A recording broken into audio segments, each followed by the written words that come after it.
What's up, YouTube? It's Mike Nasty back with another video. If you don't leave any bad comments, I promise I'll never refer to myself as Mike Nasty again. This time I figured that we would do my indicator movies, which this is pretty much the extent of it right now, with 2 more along the way, or 4 more along the way, but it's getting up there.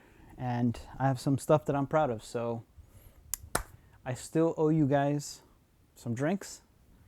So another scotch.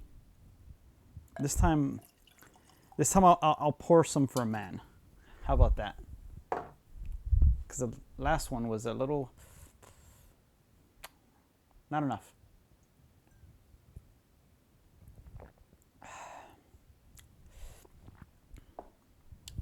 Finish the rest after the video. All right, so how did I find the indicator? It was through 2 things. The Blu-ray.com website. I realized that they had a news function and that they were announcing, when movies came out. But also, I was searching for Michelangelo Antonioni films. I read enough about him to be intrigued to want to see him, and one movie that was in particular was one that I was looking after was The Passenger, which I believe actually is I think out of print now, the limited edition anyway. But yeah, that was my introduction, and then the rest is history, as pretty much anybody who falls in love with the indicator does. It's a great label. It's a mixture. I would put them somewhere in between, like Criterion, Eureka, Masters of Cinema, and Arrow.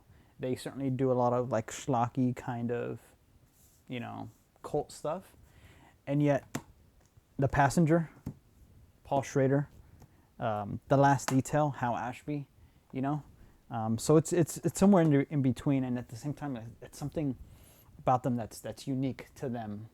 At the same time, what movies that they choose. So I'm gonna pretty much, I have them in order in spine number, with the exception of the box sets. The box sets I have in spine number from like oldest to newest, but I don't mix them all up together. So number 1 is Guess Who's Coming to Dinner. Spencer Tracy, Sidney Poitier. I don't even know if that sounds kind of pretentious, but Katharine Hepburn, and this is directed by Stanley Kramer, which I haven't seen much of him, but what I have seen is Inherit the Wind, but not this edition, not Eureka's, but Inherit the Wind is a great movie. And the next one, which I snapped up, pretty much as soon as Indicator tweeted that they were running low on stock. The Lady from Shanghai. So Orson Welles is a director. I wanted to own all of his movies, and I haven't seen this yet, but it looks good. Rita Hayworth. The Last Detail, Hal Ashby. Hal Ashby is another director I want to own. Not everything, because a common consensus is that all of his 80s movies, or pretty much everything after the 70s, is not great. For various reasons. Some people say it was because he was kind of a rebel in a lot of Hollywood during the 70s with Hollywood, and so some speculate that he was trying to show, I guess had enough with being a rebel and then not be having to scratch for money. So, but a lot of people don't consider his 80s movies great, with exception of 1 or 2. But definitely, I'm still gonna dig into him. You gotta at least watch them. It's Hal Ashby.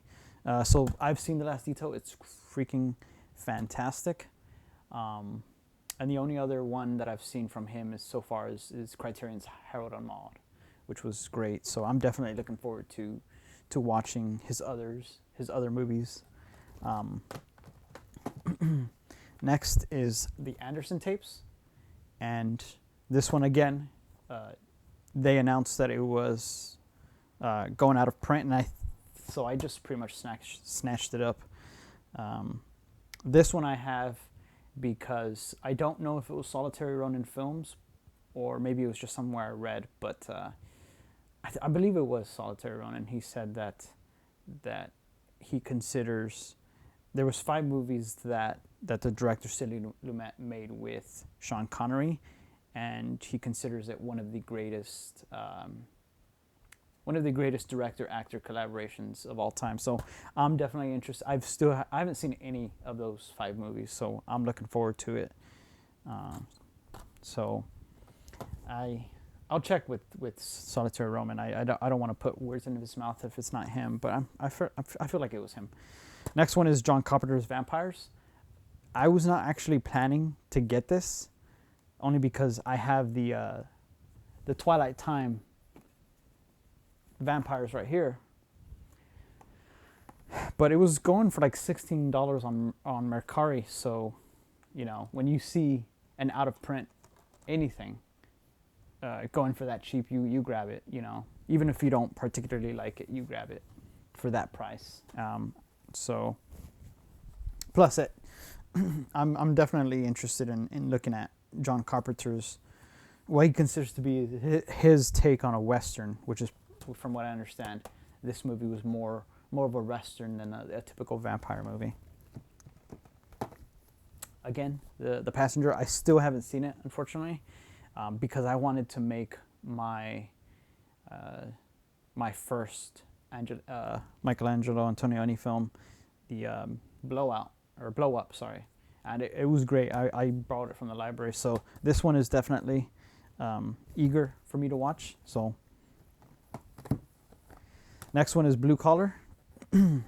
This one I saw, it's Paul Schrader. He's so iconic in terms of films and American cinema in particularly. And I watched Blue Collar on a DVD, and I watched it. It was great. I highly recommend it. It was definitely a story about middle class working men, blue collar men, and he doesn't portray them.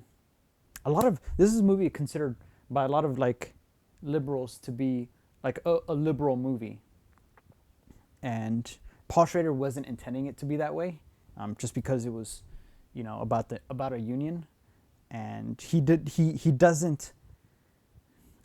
Sometimes I notice when it comes to political movies like that, movies that have some kind of political, not necessarily agenda, but just theme or drive behind it, they will portray their subjects in like this grand way, in terms of, I haven't read it myself, but like Atlas Shrugged, essentially the main character of Atlas Shrugged is supposed to be this ideal vision of what a man is, a man who's self-sufficient and stuff like that.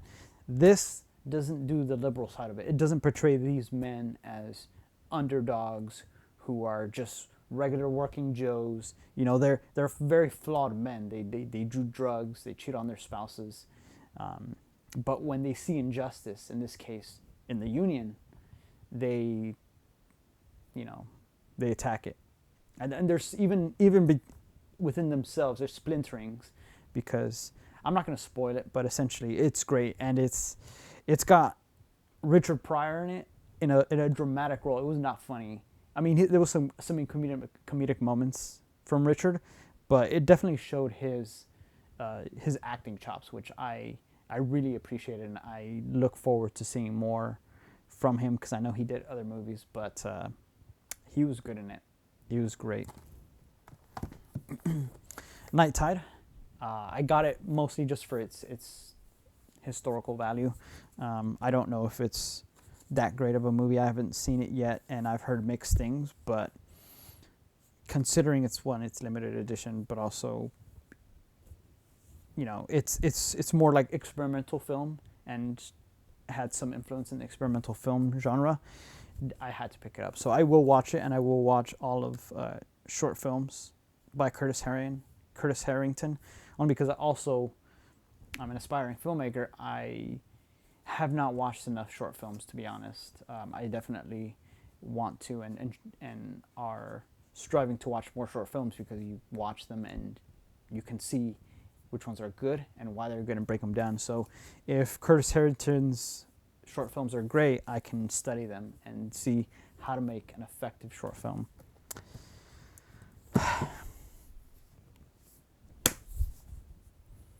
Sinbad.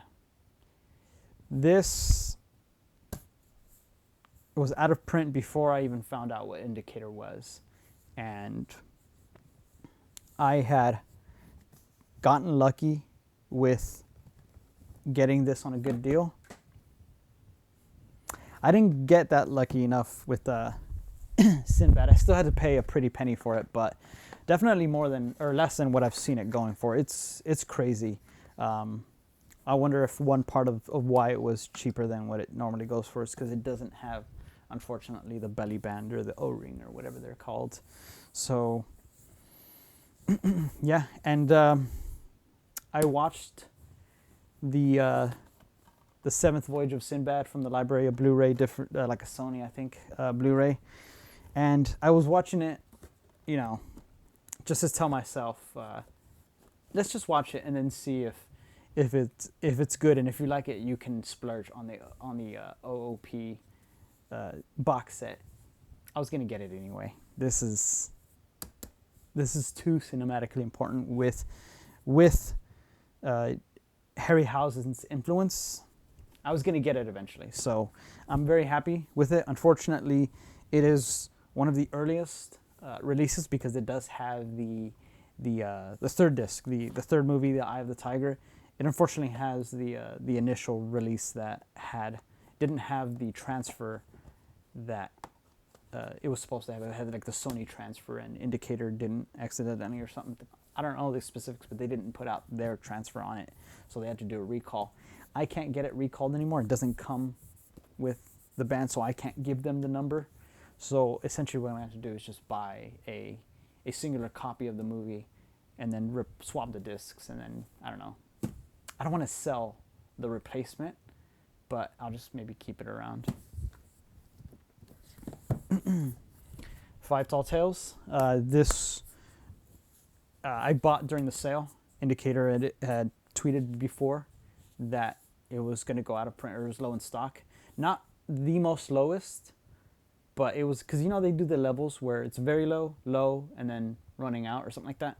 And when I saw that it was on the low list, I knew that sale was going to get my chance. And interestingly enough, like an hour or two after I ordered it, it was gone. It was out of print. So I'm not a huge fan of Westerns. I haven't seen enough of them. I like the spaghetti Westerns, but I'm definitely looking forward to digging into it and seeing the influence. I mean, Sergio Leone stole, it says right here, but I stole everything from you, Sergio Leone. And Douglas Sirk. I've seen one of his movies, I forgot the one that's called something to Heaven or something like that. He's great, so, you know, definitely I'm happy to have. This isn't my very first haul video. I got lucky in getting this, but this is the Harryhausen Volume 2 with Jason of the Argonauts. In terms of how much I like them, Jason and the Argonauts, Mysterious Island, First Men in the Moon. So I'm very happy to have it. Marlene Dietrich, Joseph von Sternberg. This is, I was not going to get this initially. I think this is also one of the sets that I discovered Indicator with, and I was interested in getting the Criterion edition, but then I saw the DVD Beaver, reviews of comparing the Criterion and this one.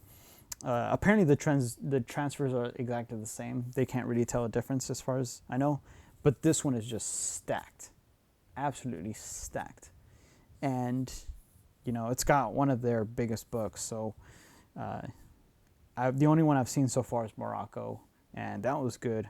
Marlene Dietrich is a fox in this, and you know what? I kind of like it when women do a mixture of like something masculine about them, or where they wear masculine clothes. That kind of does something for me. So her in a suit, smoking strutting around with a swagger, and then kissing a woman. It's the very beginning, so it's no spoiler, but it was hot. So that's that. The other 4 that I have on my way are, you know what? I'll bring them up, because these are essentially all, I don't know how I got lucky, but they're all like out of print already. So Body Double is one, and The Deadly Affair. Then I also got lucky with Dragon Wick and The Chase. All of these, somewhere between $30 to $40. So I'm spending a bit of money to get them, but given that they're out of print, they all, to me at least, have some value in terms of what they've contributed. I'm not interested in getting all indicators and all out of print ones. I wouldn't have gotten Vampires if it wasn't, a great deal. But these 4, I'm very eager to get and add to the collection and watch eventually. We all know the struggle, right? You buy them faster than you can watch them. And unfortunately, I don't have the time every single day to watch one movie every new day. So these are my current indicators with the 4 on the way, and I'm looking forward to digging more into the rest of the series. If you haven't seen it already, they released an email, indicator did, with movies that they're coming out with. Let me pull that up too if you haven't seen it yet. It's exciting. I think out of all of them, pretty much all of them interest me greatly in getting. So they are coming out with Lindsay Anderson's Britannia Hospital, Paul Newman and Buffalo Bill and the Indians, directed by Robert Altman, Diary of a Mad Housewife, Frank Perry, I, Monster with Christopher Lee and Mike Raven, Ishtar, which I've read is one of those movies that doesn't deserve its reputation as being a bad film. Some people compare it kind of to Heaven's Gate in terms of something that was kind of critically bombed unfairly. And Someone to Watch Over Me. And Ridley Scott is one of my favorite directors. He directed my favorite movie of all time, Blade Runner. So I am very eager to get all of these. So cheers. Subscribe, if that's your thing. And comment down below if you want to remark on anything. You have any suggestions? I'd love to spend more money.